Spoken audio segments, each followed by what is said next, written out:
আরে এ কি হলো? এ তো সারা পরিবার জন্যই উল্টো হয়ে গেল। কোনো ব্যাপার নয়, আরও একটা উপায় আছে আমার কাছে।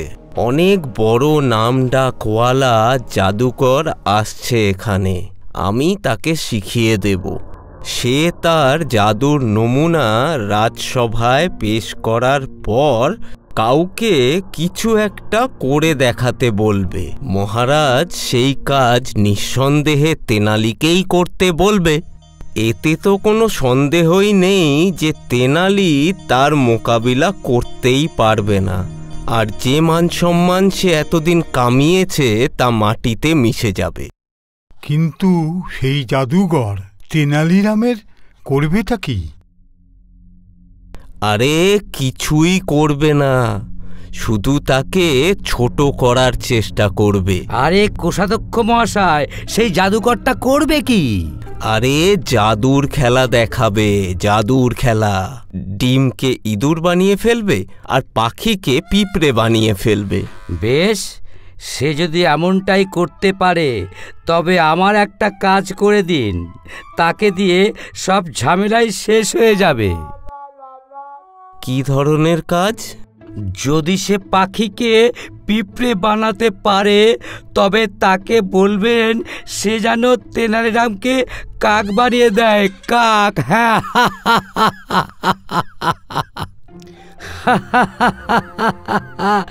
জাদুকর জাদুকর আসবে, জাদু আসবে, জাদু দেখাবে, এমন হাতের কাজ দেখাবে, মুহূর্তে তেনালি কাক হয়ে যাবে। হা হা হা হা, তেনালি কাক হয়ে যাবে। হা হা হা হা।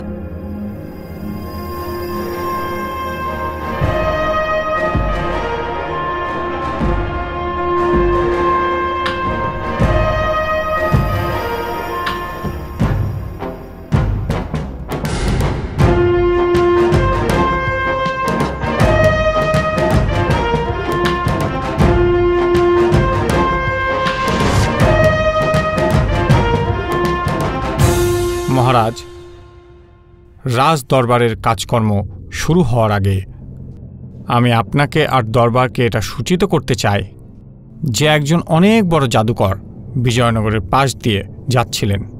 আমি আর কোষাধ্যক্ষ বাবু ওনাকে রাজদরবারে আসার এবং এসে কিছু খেলা দেখানোর জন্য রাজি করিয়েছি। এবার ও কালকে দরবারে নিজের কলার প্রদর্শন করবেন।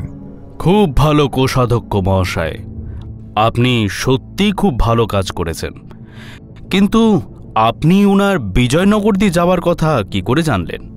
মহারাজ, আমার এক বন্ধু প্রতিবেশী রাজ্যেই আছে। ওনার প্রশংসা তো অনেক শুনেছি, কিন্তু কাল হঠাৎ করে জানতে পারার পর আমি ভাবলাম যদি সে আপনার সামনেও জাদু দেখায় তাহলে মনোরঞ্জনও হবে আর অনেক কিছু জানাও যাবে। হ্যাঁ, এটা খুব ভালো করেছেন আপনি। অনেক সময় আমিও ভাবি যে বিজয়নগরে কেন কোনো ভালো জাদুঘর নেই। কি মহামন্ত্রী মশাই? জি মহারাজ, আপনার কথা তো ঠিকই আছে, কিন্তু সব জায়গায় সব জিনিসও তো ভালো হয় না। হ্যাঁ, একদম ঠিক বলেছেন। প্রতিভা কোথায় ফুটে ওঠে তার কোনো ঠিকানা নেই।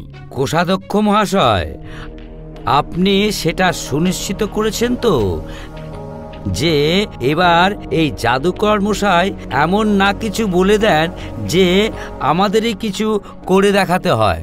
হ্যাঁ, গতবার সেই রাজদূত ও রাজদরবারে এমনভাবে চেয়ে বসল যে মহারাজ সেটা আমাদের কাছেই চেয়ে বসলেন আর আমাদের সম্মান চলে গেল। নিশ্চিন্ত থাকুন, এই জাদুকর সোজাসুজি তেনালিরামের সাথেই কথা বলবে।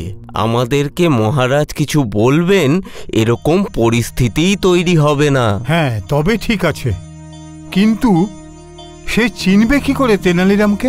সেটার ব্যবস্থা আমি করে নিয়েছি। মহারাজের আসার আগেই সে সভায় চলে আসবে। আর আমি তাকে সব সভাসদের সাথে পরিচয় করিয়ে দেব।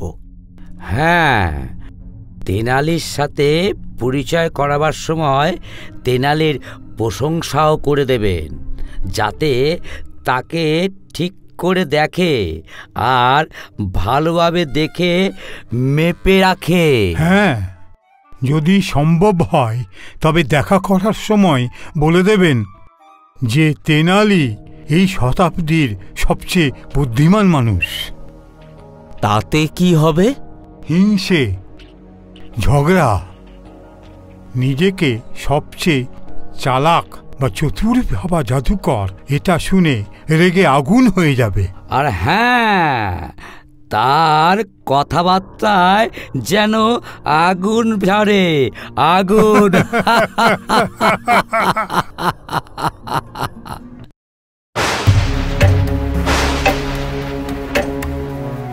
শোনো, কি এত ভাবছো? আবার কোনো বিপদ এলো নাকি? এখনো কিছু হয়নি, কিন্তু আমার ধারণা কিছু একটা হবে নিশ্চিত। আমি ভাবছিলাম অনেক দিন হলো এই রাজগুরু কোনো চাল চালেনি। কেন, কি হলো? এখনো অবধি তো কিছু করেননি। তাহলে? আমার ধারণা কালকে তো কিছু একটা ঘটবে। কেন, কাল কি আছে? কাল রাজদরবারে একজন জাদুকর আসছেন। আরে বাহ, এটা তো খুব ভালো খবর। কিন্তু তাকে আনছেন আমাদের কোষাধ্যক্ষ মহাশয়। তিনিই তো সব ব্যবস্থা করেছেন। এমনটা হতে পারে যে তোমার সাথে জাদুকরের মোকাবিলা করাতে পারে। হ্যাঁ, এটা তো হতেই পারে। হ্যাঁ, দেখাই যাক কি খেলা দেখায় এই জাদুকর।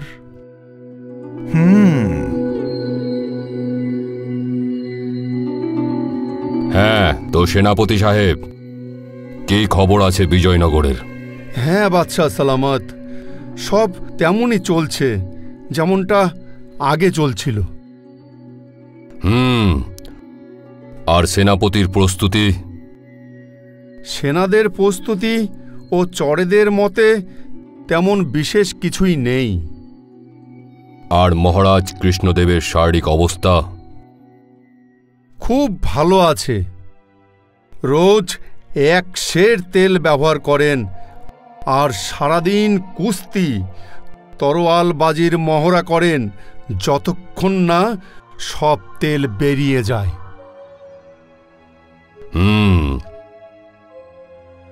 এর মানে হলো যে এখনো প্রাণ আছে। আর সেই তেনালিরাম? এখনো পর্যন্ত ওই তেনালিরামের ভাগ্য সহায় রয়েছে। দেখা যাক আজ যদি তার ভাগ্য মুখ ফেরায়। সেটা কিভাবে?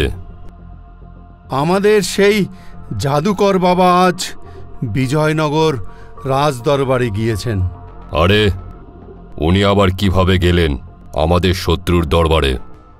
খুবই সহজ ছিল বাদশাহ সালামত। আমি কিছু দরবারের কাছে খবর পৌঁছে দিয়েছিলাম যে জাদুকরদের বাদশাহ বিজয়নগর হয়ে অন্য রাজ্যে পাড়ি দিচ্ছেন। তারা জাদুকর বাবার কাছে পৌঁছে ওনাকে রাজদরবারে যাবার নিমন্ত্রণও জানিয়েছেন। শুধু নিমন্ত্রণ নাকি আরো অন্য কিছু?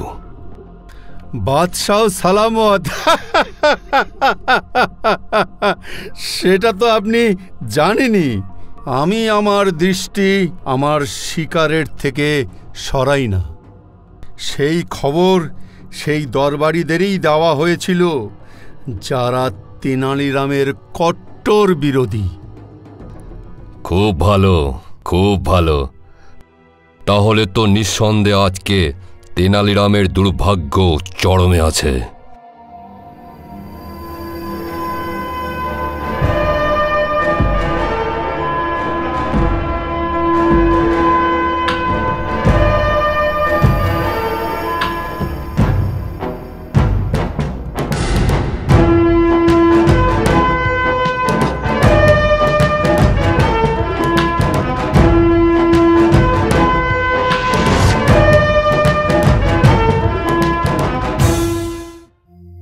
মহারাজ, আমি অনেক দেশে ঘুরে এসেছি, অনেক দরবারে, বিশেষ করে অনেক বড় বড় রাজার দরবারে আমি সম্মানিত হয়েছি।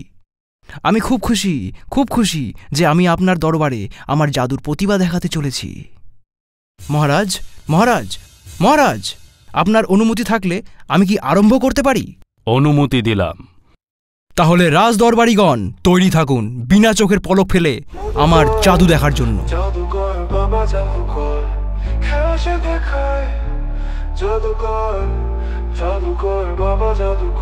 আমার জাদু কোনো রকম মন্ত্রতন্ত্র বা মায়াজাল নয়। বন্ধুগণ, এটা হাতের সাফাই, চোখের ধাঁধা, বিদ্যুতের চেয়েও বেশি প্রখর দৃষ্টিশক্তির প্রয়োজন এই জাদু বোঝার জন্যে। তেনালিরাম মশাই, এতে বুদ্ধির প্রয়োজন নেই, প্রয়োজন প্রখর দৃষ্টিশক্তির। হ্যাঁ, এই দেখুন, এটা হলো একটা পায়রার ছানা। হ্যাঁ, এই দেখুন, এটা হলো একটা পায়রার ছানা। আর এই নিন, আমি এর উপর একটা রুমাল রেখে দিচ্ছি, এই রেখে দিলাম। সবাই এবার নিজের মনে মনে 10 অবধি গুনুন। তবে হ্যাঁ, চোখ যাতে না সরে আমার হাত থেকে, চোখ যাতে না সরে, নইলে কবুতরের ছানা পালিয়ে যাবে। হ্যাঁ, দেখতে থাকুন আপনারা, দেখুন। আরে আরে আরে আরে আরে আরে আমার হাতে তো মনে হচ্ছে অন্য কিছু রয়েছে। আরে আরে আরে আরে আরে এই তো একটা ডিম।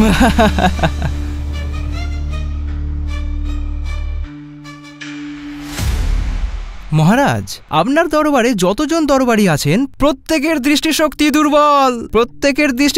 দুর্বল। আজ্ঞে হ্যাঁ, প্রত্যেকের দৃষ্টিশক্তি দুর্বল।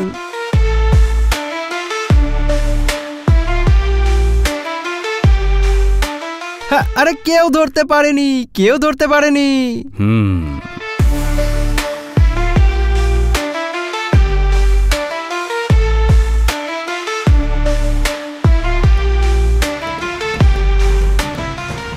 হ্যাঁ, এবারে দেখুন, এই দেখুন আমার 2 হাত ফাঁকা।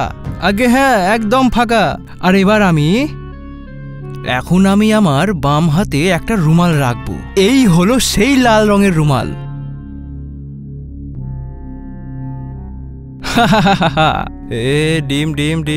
ডিম একটা থেকে দুটো হয়ে যায়, ডিম একটা থেকে দুটো হয়ে যায়। আরে সবাই দেখুন, একটা থেকে দুটো হয়ে যাচ্ছে। আরে আরে আরে এই দেখুন, একটা থেকে দুটো ডিম গজাচ্ছে। এই নিন, হয়ে গেছে। এইবারে আমি এই রুমালটা সরাচ্ছি। আরে আরে আরে আরে আরে আরে আরে এই আবার কি? আরে এটা তো স্বর্ণমুদ্রা হয়ে গেল।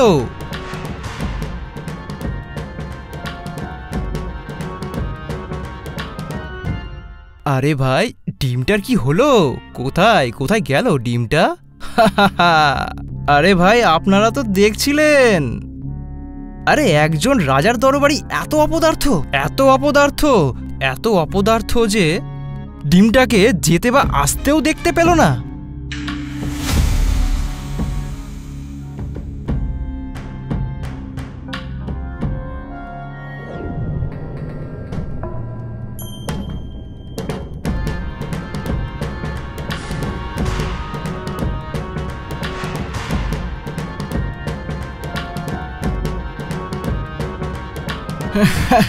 বারে ভাই বাহ।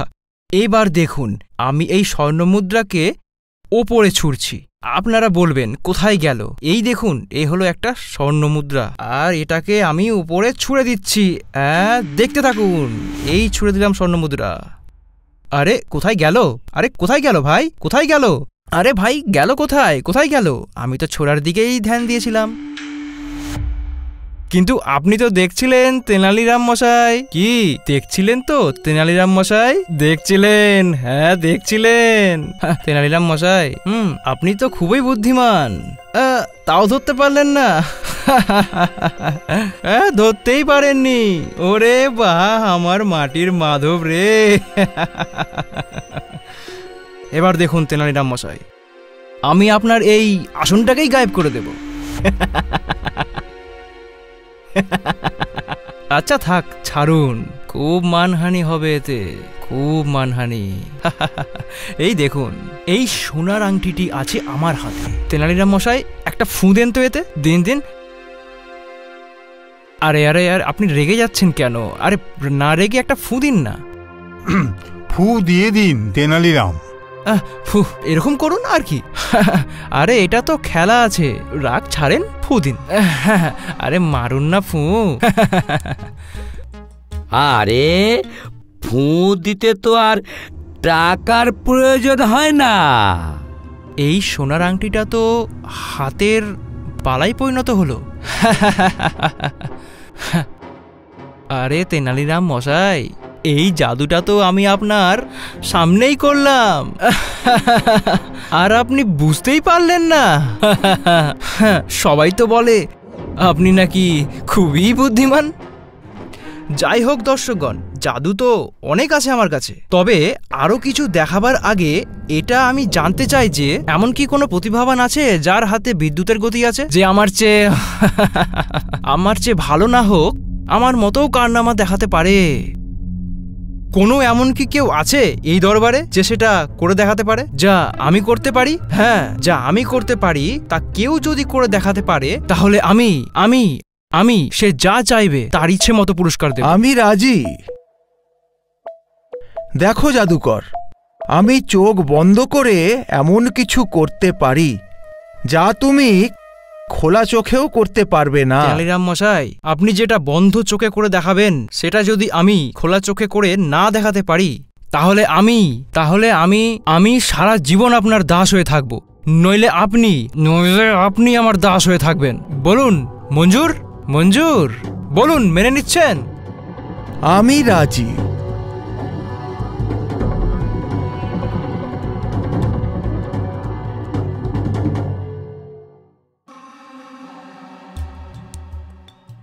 আর আজ যদি আমার ভাগ্য ভালো থাকে তবে সে আমাদের বন্ধুর দাস হবে।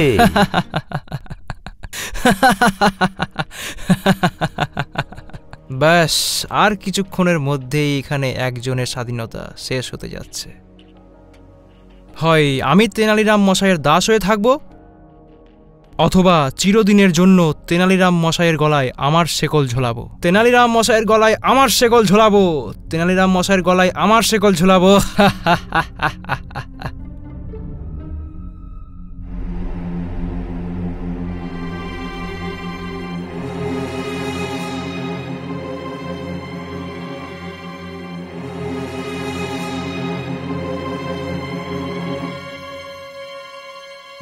দেখো জাদুকর, এখন আমি চোখ বন্ধ করে যা করতে যাচ্ছি সেটা তোমাকে খোলা চোখে করতে হবে।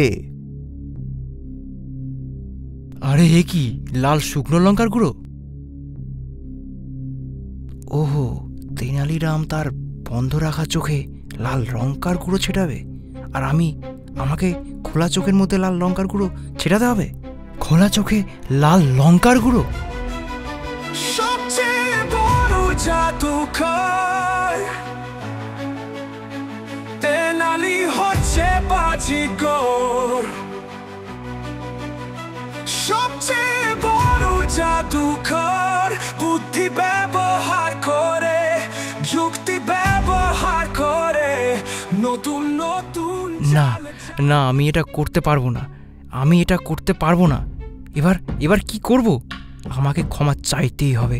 হ্যাঁ, আমি তেনালিরামের থেকে ক্ষমা চেয়ে নিচ্ছি, নইলে লঙ্কার গুঁড়ো আমার চোখে। হ্যাঁ, এবার তুমি করো। তেনালিরাম, আপনি খুবই চতুর। আমি আপনার চতুরতার সামনে হার মানছি। আমি কিছুই করতে পারলাম না। আপনি সত্যিই খুব চতুর, আপনি সত্যিই খুব বুদ্ধিমান। আমি এসব করতে পারবো না। আমি আপনার দাসত্ব মেনে নিচ্ছি। আমি আপনার দাসত্ব মেনে নিচ্ছি তেনালিরাম। আমি আপনার দাসত্ব মেনে নিলাম তেনালিরাম।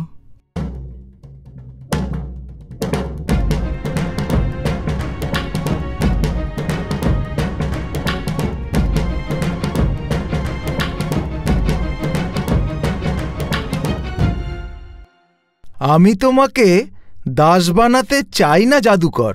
ব্যাস, আজ তুমি এটা প্রতিজ্ঞা করো যে তুমি কখনো কাউকে অসম্মান করবে না, কাউকে অপমানও করবে না, বা কারো সঙ্গে খারাপ ব্যবহার করবে না। হ্যাঁ, আমি শপথ নিচ্ছি তেনালিরাম মশাই, আমি কখনো কারোর সাথে বেয়াদবি করব না, কাউকে নিয়ে মস্করাও করব না, অহংকারও করব না। হ্যাঁ, সবার সাথে ভালোভাবে কথা বলবো, সবার সাথে মিষ্টিভাবে কথা বলবো। এবার যাও, তুমি মুক্ত। তেনালি, তুমি তো সবার থেকে বড় জাদুকর বেরোলে। আমি বুঝলাম না মহারাজ। যে মানুষ একজন অহংকারী এবং অভদ্র মানুষকে ক্ষণিকের সময়ের মধ্যেই তাকে ভদ্রতা এবং সহবত শেখাতে পারে, সে তো সবার থেকে বড় জাদুকর। তেনালি, এই নাও তোমার জন্য, সব থেকে বড় জাদুকরের জন্য।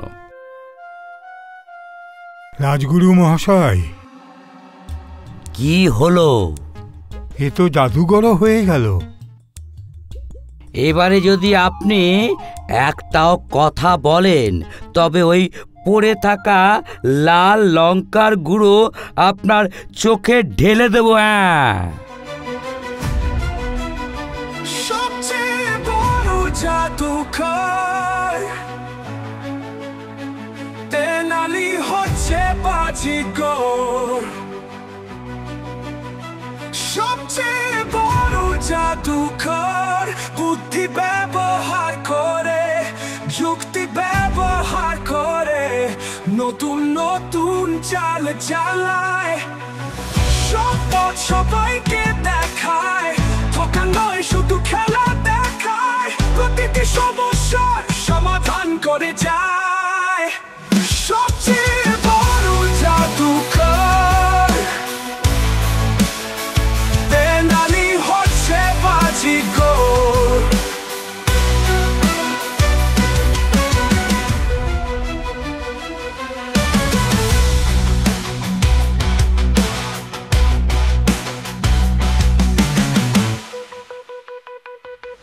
প্রতিটি সমস্যার সমাধান করে যায়। সবচেয়ে বড় জাদুকর তেনালি হচ্ছে বাজিকর, বাজিকর গাজিকর, কথা নয় শুধু খেলা দেখায়, প্রতিটি সমস্যার সমাধান করে যায়।